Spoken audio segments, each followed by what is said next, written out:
Welcome to the show. Welcome to the show. Welcome to the show. Welcome to the show. Oh, it's the Marty Show. And it's the Marty Show. Yeah, it's spectacular. October. And it's scary, scary time of year. All the haunted homes that are around us. Yeah, it's time to get a little bit. I'm the Mr. Marty Show. The Mr. Marty Show. The Mr. Marty Show. Whoa, whoa, the Mr. Marty Show. The Mr. Marty Show. Some ghost, please, let's do it.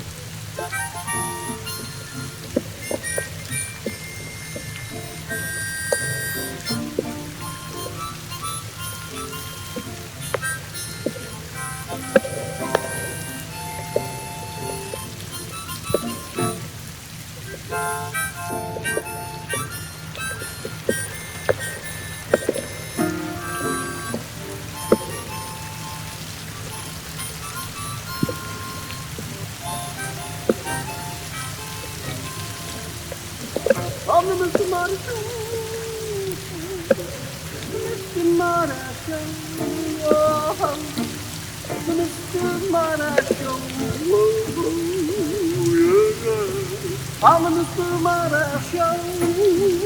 The Mr. Marty Show. Mr. Marty Show. Mr. Marty Show. Mr. Marty Show. Mr. Marty Show.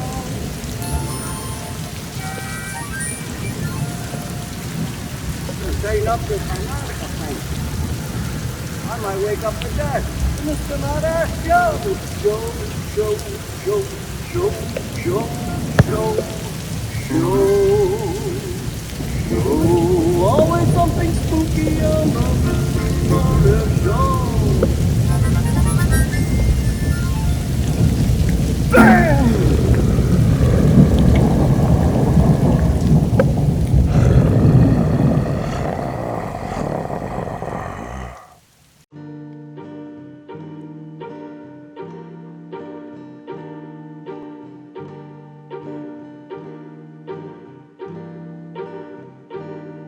At the end of the road, where nobody likes to go, is where you can find my haunted heart. Tattered curtains in the wind, a green glow from within. That's the place of my haunted heart. Only a brave soul would venture, fight the demons who ride the bout, find the soul who languishes in chains of sadness in an evil redoubt in my haunted heart.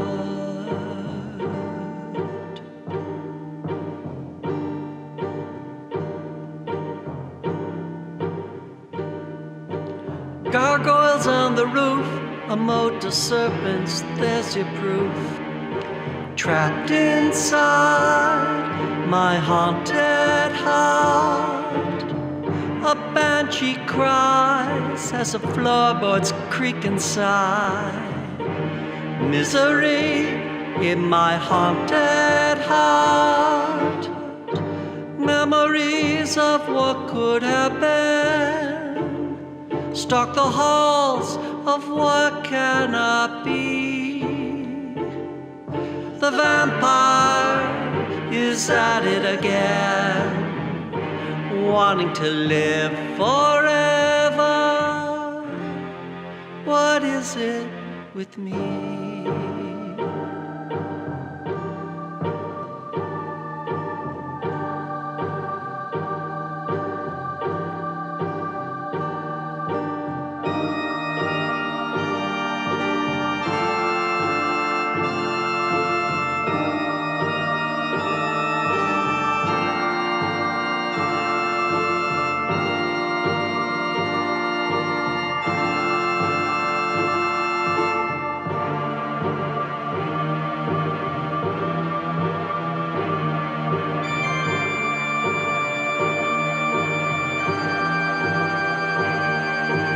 Stay away is what I say, unless you think that you can say.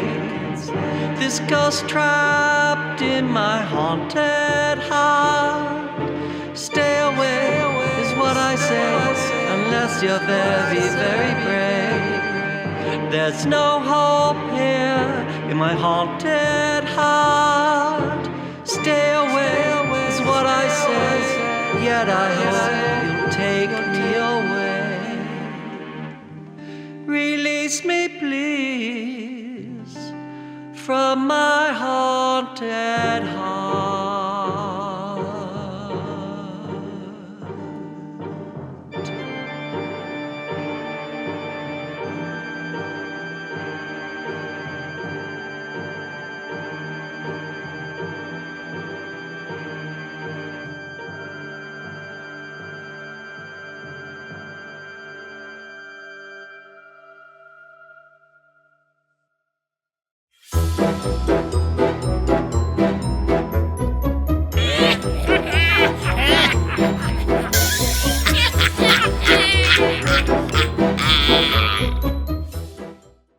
Hi, Mr. Marty fans, Margot Moore here, and MJ.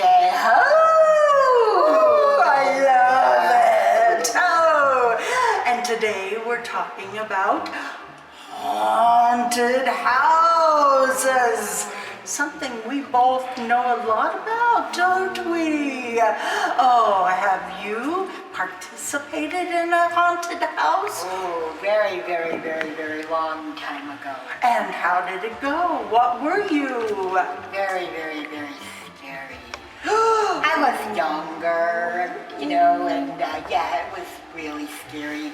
You walk through it and you walk through these slushy things. And, you know, and I think they're supposed to be like, you know, maggots or whatever. Ooh!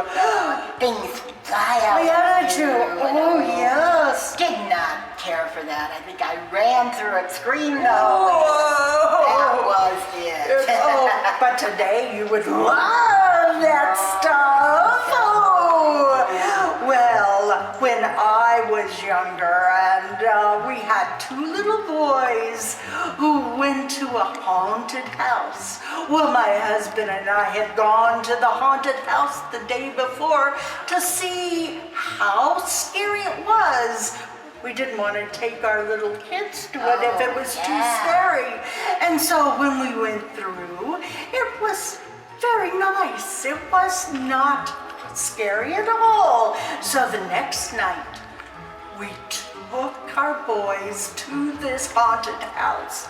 It was in Tulsa, Oklahoma, and it was a big mansion.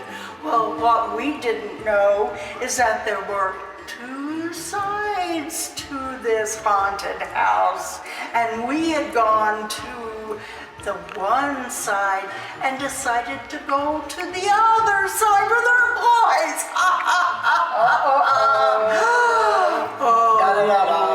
Da-da-da-dum is right. We got in there, and as we were walking forward, not too much was going on, and we got further and further into the mansion, and then the scary came out. But our little boy, our 2-year-old little boy, started screaming and screaming and crying. And the scary person who had all the paint and goop on her face came over to console the little boy. Oh, he couldn't have made it any worse. Oh, he started screaming and screaming, and she couldn't tell why he was screaming. It was her. It was her. Oh, well, we grabbed him up and grabbed the other one up, and we exited very quickly. And we didn't go back in. Yeah. Yes. After that, the mansion burned. There was a fire. Oh, so no more haunted house. It is gone. It is gone. Oh, that's my haunted house story. I love them. Oh, but maybe we should participate this year. Maybe we should have a party. Oh, with all our howling friends. What do you think, Mr. Marty Fans? I Halloween party? absolutely, and we'll make it ghouly and howling. So this is Maud Moore and MJ Howling. And so we bid you peace.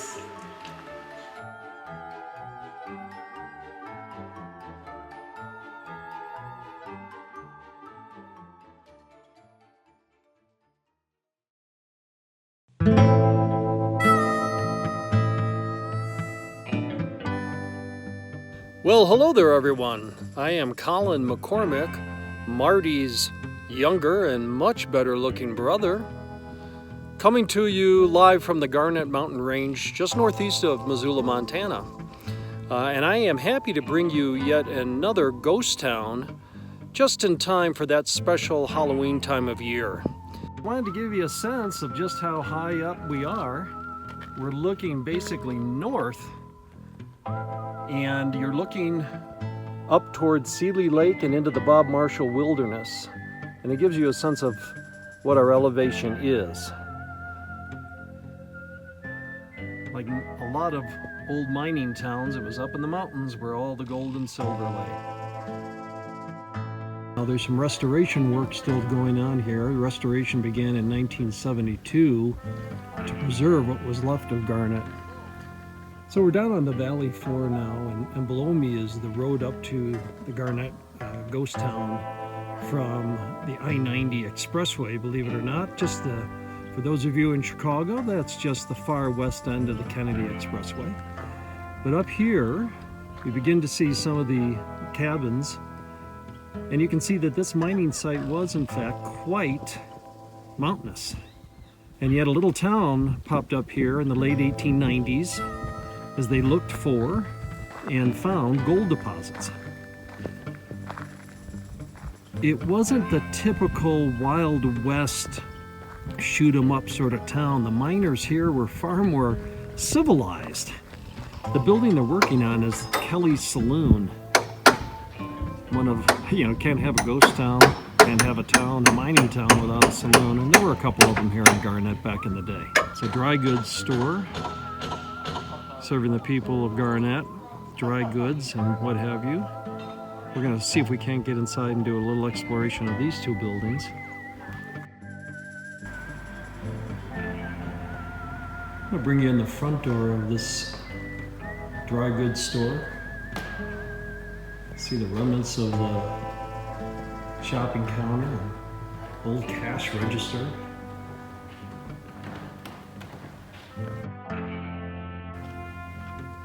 One of the most significant buildings here at Garnet is the J.K. Wells Hotel. This was quite a substantial building and the height of civilization for a mountain gold mining town.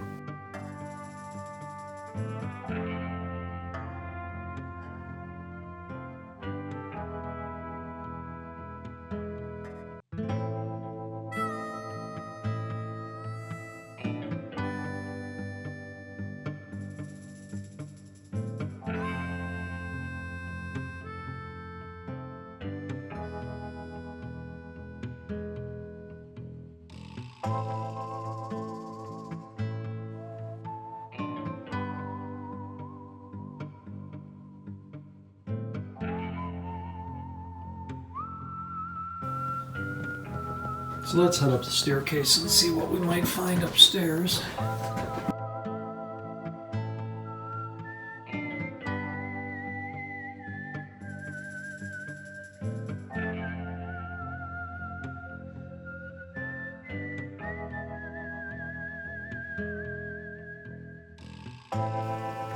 We'll pass through a couple of these rooms. This is the front of the hotel over the parlor. Old steel beds on steel springs and footlockers, trunks, wash stands. This is the stable. If it was privately owned or used by the town. Just full of remnants of bygone era. This picturesque building is the aforementioned blacksmith shop, owned and operated by an individual by the name of Billy Liberty.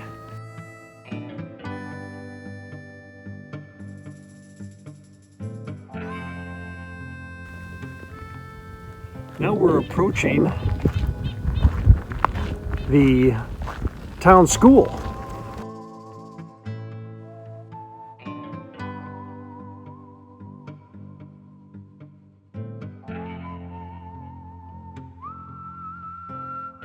And while I mentioned this town was very civilized, this building did serve as the jail.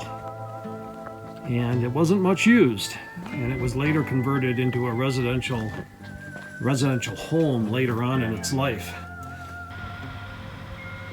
So dotting the hillside up here are a number of these miners' cabins, but they weren't anything fancy. We'll just poke our nose into the door here. It was considered to be one of the finer cabins because it actually had 2 rooms. A family lived here. Well, I hope you've enjoyed our little visit to Garnett Ghost Town. And I don't know why it was named Garnett, although that is a precious gem, and along with sapphires here in Montana. But the Garnett Ghost Town is still here and still awaiting your visit. You just gotta either hop on the Kennedy and go west for about 21 hours, 24 hours, or fly into Missoula and come up and visit us. For all of you who are fans and friends and viewers of the Mr. Marty Show, from all of us here in Montana, we wish you and yours a happy and spooky Halloween.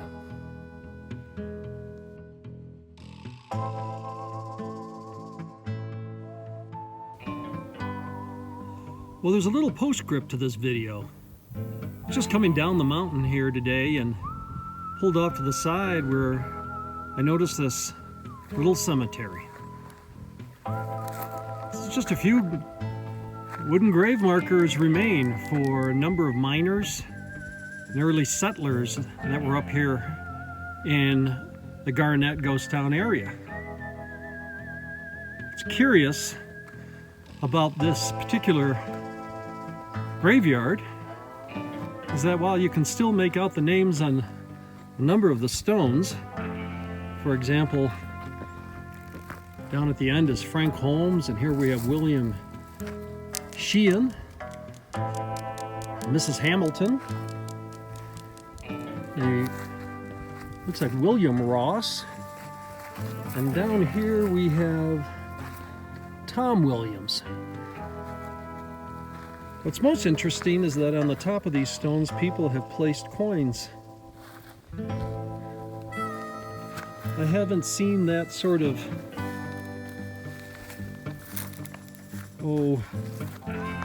kind of respect or little token of farewell left on these gravestones like that before. But here we are, this little mountain graveyard with the Garnett Range and the road below. And we thought perhaps this would be the best way to end our little ghostly video. So once again, thank you for tuning in and being part of this year's Halloween adventure to the Garnett Ghost Town.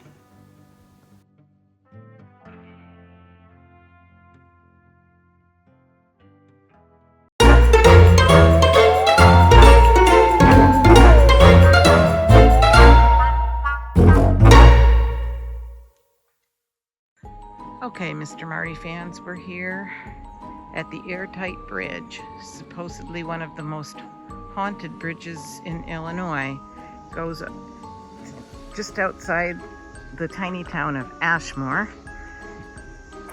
in southeastern Illinois. It goes over the Embarrass River, and the haunting dates back to in 1980 when a dismembered body was found just downstream from the river, unidentified for 12 years, and then finally in 2017 her husband was arrested and tried and convicted of her murder. So here we are. Not feeling any haunting sensations, but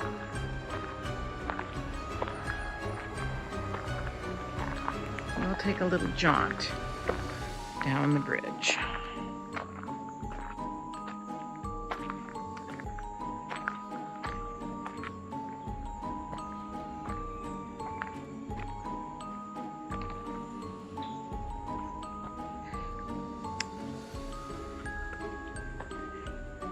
Doesn't really feel haunted to me. It's quite scenic. The river is very high.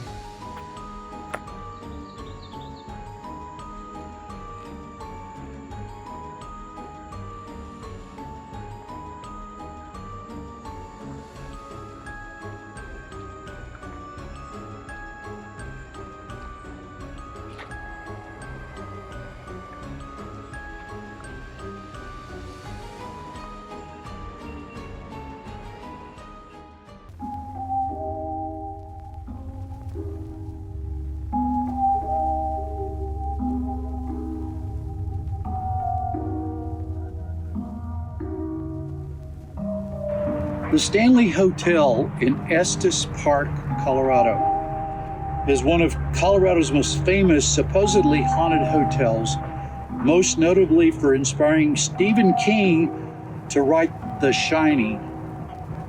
But this dramatic quiet hotel also has a list of other ghost activities. Haunted rooms 217 and 401 may cost extra, especially around Halloween, and you can take various ghost tours, including one that takes you into an underground tunnels below the hotel. The ghosts here? Flora Stanley, who some claim plays the piano late at night. Other stories, the ghost of a man resides in the closet of room 401, and housekeeper's spirit is stuck in room 217.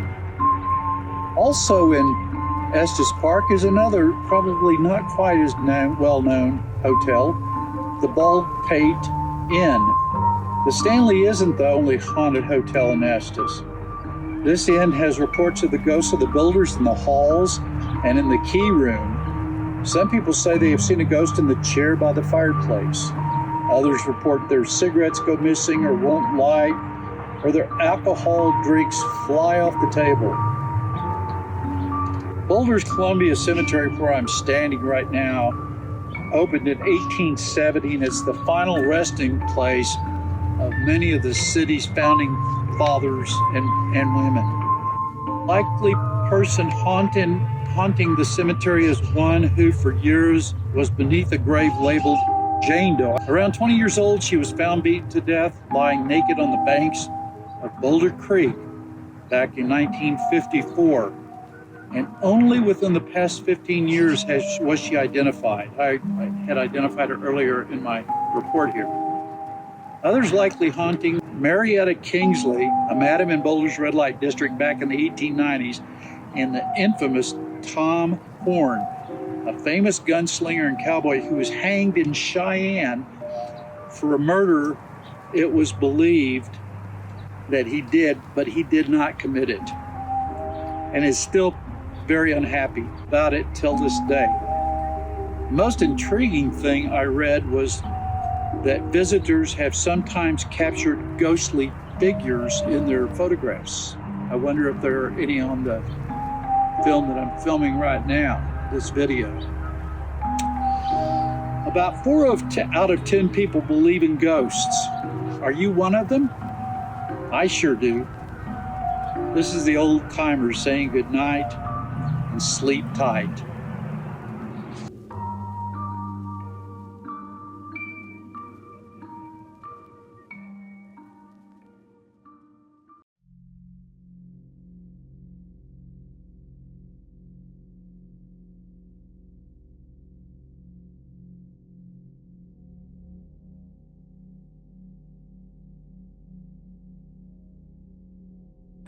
Hi, it's Phoebe again. I told you guys about my dead cat and my grandma and the guy with the hunter's jacket and hat. Today we're going to talk about the infamous Queen Mary. I have a hypersensitivity to smell. I always have. I can also hear fluorescent lighting. I'm on a weird spectrum over here.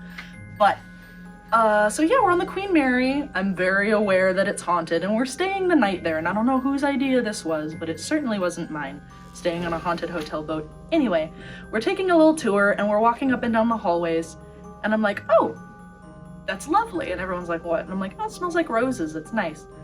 And everyone else was like, I don't smell that. But I've always smelled more than other people. But yeah, so then afterwards we were in the gift shop. Mom's rifling through all the little books, and she picks up one that's like Ghost Stories of the Queen Mary. And so she opens it up and just opens to a random page, and it's like, some people smell flowers in this hallway where this woman used to stay. Like this old lady who always stayed in that room. She would always have fresh flowers.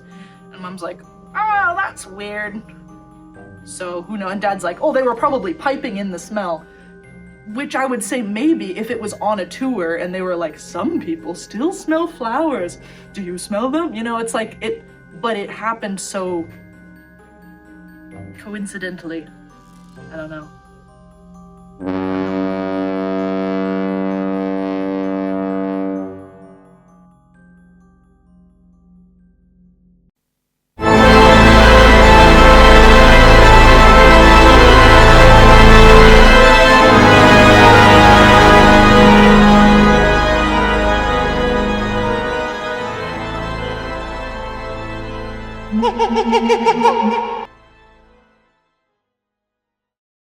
Hello, Mr. Marty fans. Mike McScary here.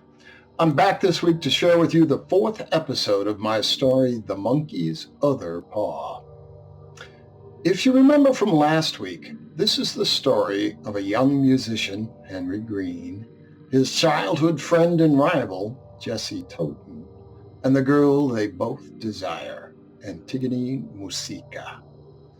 Last week, a stranger, Mr. Morris, gave Henry a monkey's paw full of white magic that would grant him 3 wishes, but only if he used them for other people.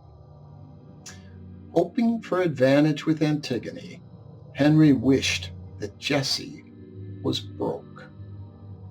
That wish came true, but only, as it turns out, because Jessie had spent every penny he had to secure the services of a famous record producer. In the weeks since those sessions, a groundswell of interest had risen up around Jessie and Antigone, culminating in the viral release on the web of their duet, Best Wishes. Henry got his wish, but it didn't seem like Jessie was going to stay broke for long. With only 2 wishes left, Henry was determined to make them work for himself. Tonight, episode 4, the second wish of the third wheel. Henry stewed over it for weeks and then decided he needed to act. He still had 2 wishes. He could save this situation. He would just have to be more specific. But first, he would do some research. He would have to find and reread that story from high school. Henry brought out his phone and Googled The Monkey's Paw. He expected that the story would be by Edgar Allan Poe, or maybe Robert Louis Stevenson, somebody that an English teacher would naturally have assigned. Instead, it was by someone he'd never heard of before, W. Jacobs. Must have been a one-hit wonder. Written in 1902, the story was in the public domain, so Henry found an online version and began to read. As Henry had remembered, the main character was an old guy, a Mr. Herbert White. He lived with his wife and only son in a drafty house out at the end of a lonely road. What Henry didn't remember was that on a cold and damp evening, the family had been visited by a Mr. Morris, Sergeant Major Morris, a 21-year veteran of the British Army. While stationed in India, he had received a monkey's paw that granted 3 wishes. In the story, Mr. White eventually got the paw from Morris and made his own wishes. Each one came true, each one more horribly than the one before. Black magic, not white. But Henry couldn't help thinking about the coincidence of the name Morris and the British accent and military bearing of the man he'd met. Maybe W. Jacobs wasn't so much of a one-hit wonder as not a fiction writer at all. There was no logical way that Sergeant Major Morris could be the same man after more than 120 years. But there was also no logical way that Henry could be in possession of a magical monkey paw. Morris said he'd already used his wishes, but what had he wished for? Maybe immortality? After much serious thought, Henry eventually came up with a plan to make a wish for someone else that would get him what he wanted. He dug out the paw from where he'd hidden it a while ago in the back of his underwear drawer. Holding it up in his right hand, he spoke out loud, trying to be clear, unambiguous, and complete.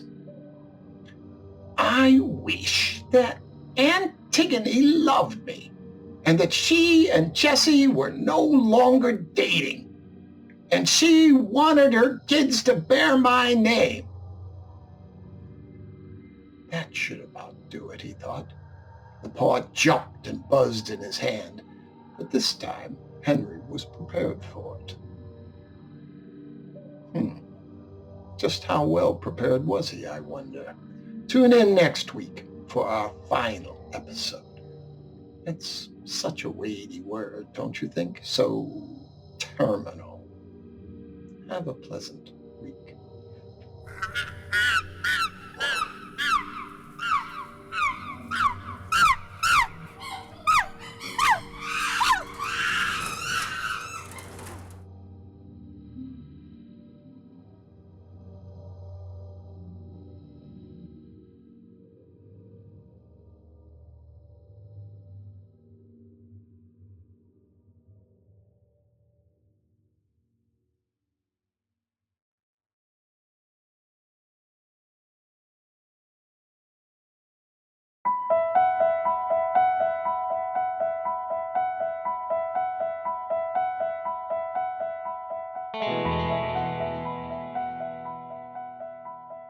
Hey everybody. So I've been busy working on this piece, a very challenging piece in the sense that I'm working off a very dark picture, but that's ultimately what I want. I want to get that kind of very moody, eerie kind of quality to it. So right now I have the colors, I'm getting the grass, I'm getting the shapes. All those mounds are where bodies are buried. That's the cool thing about this cemetery there at Glendalough. And once I get those shapes in, the definitions in, then mute. So that's what's going on, and just working hard on it right now, spending a lot of time.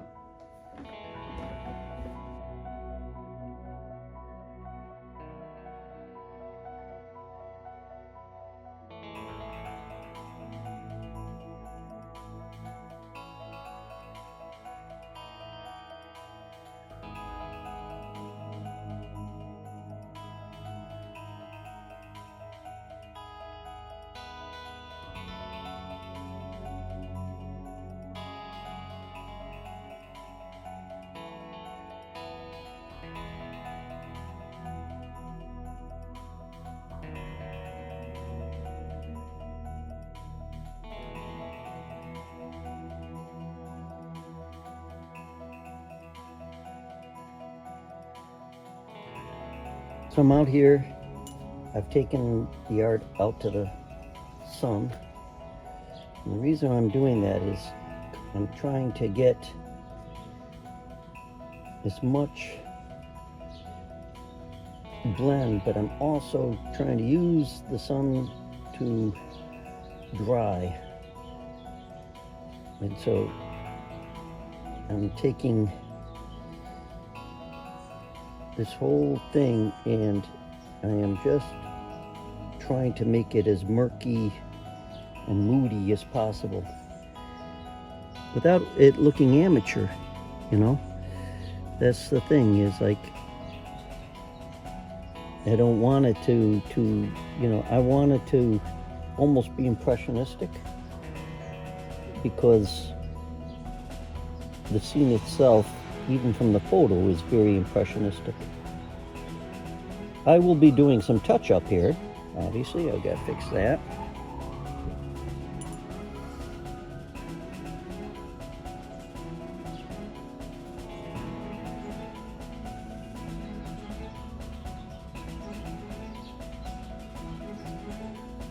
Hopefully that's giving you an idea.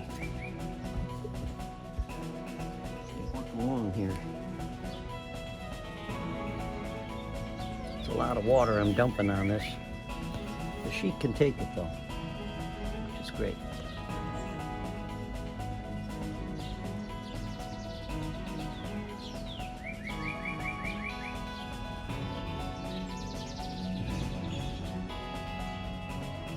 I like to use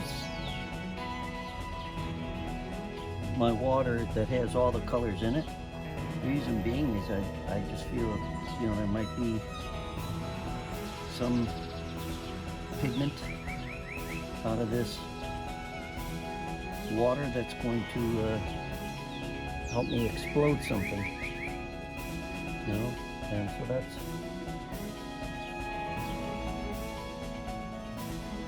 even lightly kind of going across the Celtic cross itself.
Well, thanks for watching the show, everyone. It was all about haunted places. Thanks for watching the show, the Mr. Marty Show. Thanks for watching the show, the Mr. Marty Show. Anyway, thank you for watching the show. It was all about scary folk, ghosts, heebie-jeebies that come for you in the night. Anyway, I hope you have a good time. And let's just hope next time we won't see you.